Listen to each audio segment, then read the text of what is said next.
जय हिंद दोस्तों, आप सभी का स्वागत है हमारे YouTube चैनल में। तो दोस्तों, आज हम एक बहुत ही इम्पोर्टेंट टॉपिक पर बात करेंगे कि जैसा कि आपको विदित है कि कल 10 फरवरी को एनसी और जेसीएम के बीच में मीटिंग हुई 8वें वेतन आयोग को लेकर। तो उस मीटिंग में क्या अर्धसैनिक बलों ने मांग रखी, क्या आर्मी ने अपनी मांग रखी, क्या एयरफोर्स ने, क्या नेवी ने, मतलब सभी ने टर्म्स ऑफ कंडीशन भारत सरकार को सौंपा। और उस मीटिंग में सबसे ज़्यादा जोर दिया गया सीआरपीएफ की यानी अर्धसैनिकों की तरफ से ओल्ड पेंशन स्कीम पर कि ओल्ड पेंशन स्कीम लागू की जाए। और सैनिकों की तरफ से अहम मुद्दा रहा, अहम मांग रही, जिस पर सबसे ज़्यादा जोर रहा वो OROP यानी वन रैंक वन पेंशन पर।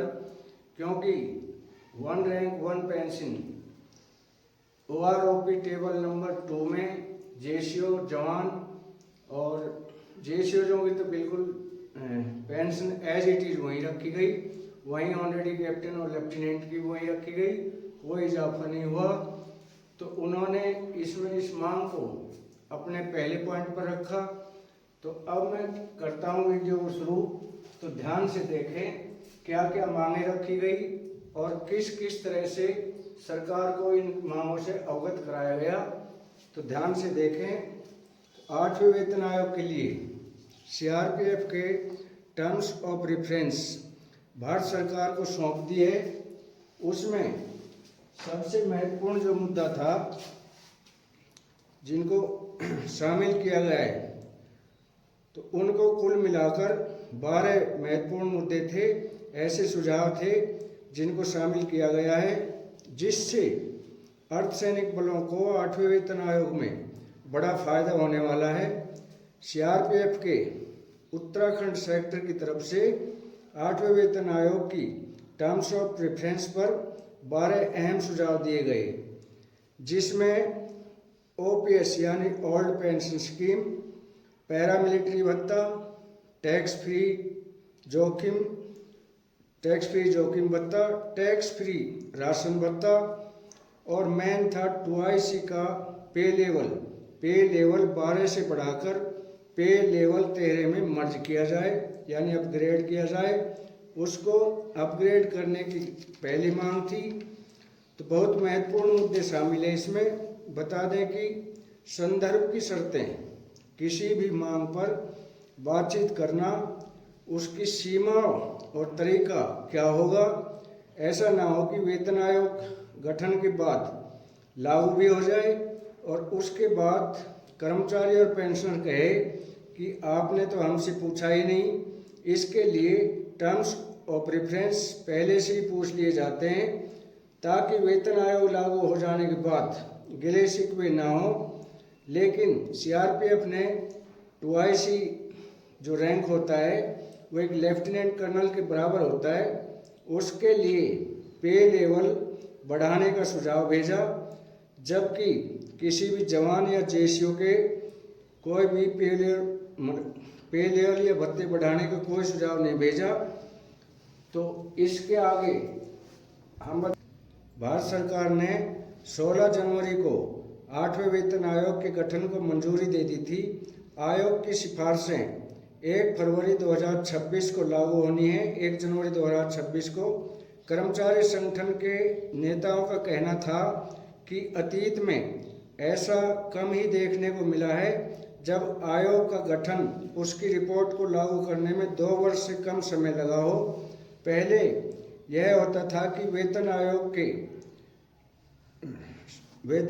के गठन होने के बाद आंकड़े एकत्रित किए जाते थे और जिसमें काफ़ी समय लग जाता था। दूसरे देशों से भी अर्थव्यवस्था के वित्त मामलों में कदमों का आंकड़ों का इकट्ठा किया जाता था।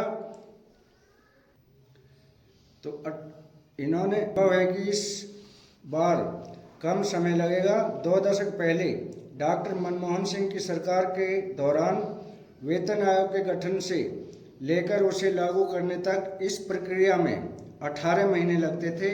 उससे पहले 2 साल लगते थे। इस बार केंद्र सरकार का आयोग के गठन को लेकर उसकी सिफारिशों पर विचार करना और उन्हें लागू करना सब 1 वर्ष के अंदर ही करना है। तो केंद्रीय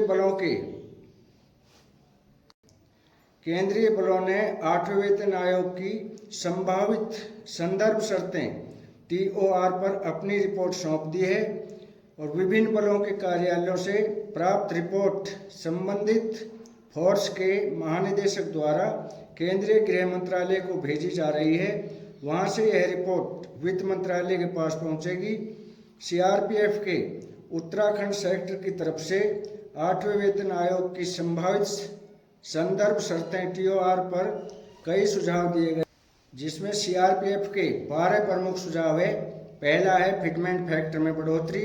CRPF ने फिटमेंट फैक्टर को कम से कम 2.86 करने की मांग की है। दूसरा है पैरामिलिट्री भत्ता, तो केंद्रीय अर्धसैनिक बलों के लिए अलग से पैरामिलिट्री भत्ता लागू करने की सिफारिश की गई है। और अगला है पुरानी पेंशन योजना यानी ओल्ड पेंशन की बहाली। तो CRPF और अन्य बलों के लिए पुरानी पेंशन योजना OPS लागू करने की मांग की गई है। चौथा है 1 रैंक 1 पेंशन OROP का प्रावधान। CRPF कर्मियों को भी 1 रैंक 1 पेंशन का लाभ दिया जाए, जिससे रिटायर्ड कर्मियों को समान पेंशन मिले। और पांचवा है शिशु शिक्षण भत्ता यानी CEA में बढ़ोतरी। और महंगाई दर को देखते हुए शिशु शिक्षण भत्ता बढ़ाने की सिफारिश की गई है। 12वीं कक्षा तक मिलने वाले इस भत्ते को स्नातक तक लागू करने की मांग की गई है। यह पूरी तरह आयकर मुक्त किया जाए, यानी इस पर कोई भी टैक्स ना लगे। और छठा है टैक्स फ्री राशन भत्ता। CRPF कर्मियों को मिलने वाले राशन भत्ते को आयकर से मुक्त करने की मांग की गई है। सातवां है टैक्स फ्री जोखिम भत्ता, यानी CRPF जवानों, पैरामिलिट्री फोर्सेज के जवानों को मिलने वाले जोखिम भत्ते को आयकर की सीमा से बाहर किया जाए। और आठवीं इनकी मांग है कि केंद्रीय कर्मचारियों को रोड टैक्स में छूट दी जाए। जो केंद्रीय सरकारी कर्मचारी आयकर देते हैं उन्हें वाहन टैक्स यानी रोड टैक्स और अन्य करों से छूट दी जाए। और 10वां है 2IC को पे स्केल अपग्रेड, यानी द्वितीय कमान अधिकारी 2IC का पे स्केल 12 से बढ़ाकर 13 किया जाए। और 11वां है हाउस रेंट अलाउंस यानी HRA में सुधार। CRPF अधिकारियों के आवास भत्ते HRA को अन्य रैंक के PVR के समान किया जाए। और 12वां है माता पिता की देखभाल के लिए विशेष अवकाश। हाँ साथियों, CRPF कर्मियों को माता पिता की देखभाल के लिए विशेष अवकाश यानी CCL जैसी सुविधा प्रदान कराई जाए। और इसके बाद उन्होंने अगली मांग रखी, जो हमारे सैनिक हैं, सैनिक संगठन है, उन्होंने जो अगली मांग रखी थी वो है 1 रैंक 1 पेंशन में सुधार लाना। तो साथियों, ये थी हमारी मीटिंग के एजेंडे। और वीडियो अच्छी लगी हो तो लाइक शेयर और सब्सक्राइब करें, ताकि हम हर नई अपडेट से आपको अवगत करा सकें।